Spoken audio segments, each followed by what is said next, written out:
Hello，大家好，我係阿凡啊。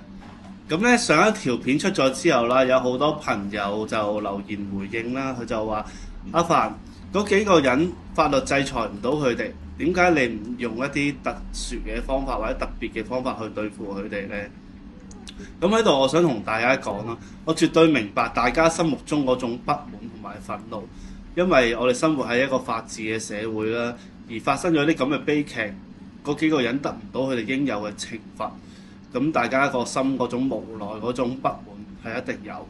但係點解我唔會選擇去咁做呢？我喺度同大家講下，因為我係唔會嘥任何時間心力喺嗰幾個人身上，我寧願呢會用我嘅時間去做多啲功德，去做一啲誦經，去回向俾往生咗嘅狗狗，令到佢哋可以早登極樂，來生不墮畜生道。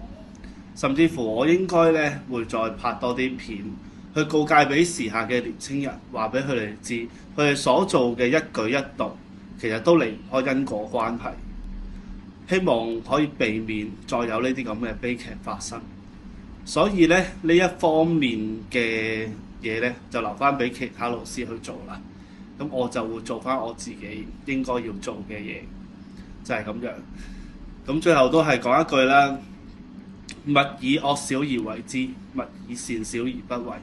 如果大家想同我有啲其他嘅交流嘅，可以喺我主頁揾到我嘅聯絡方法。好，拜拜。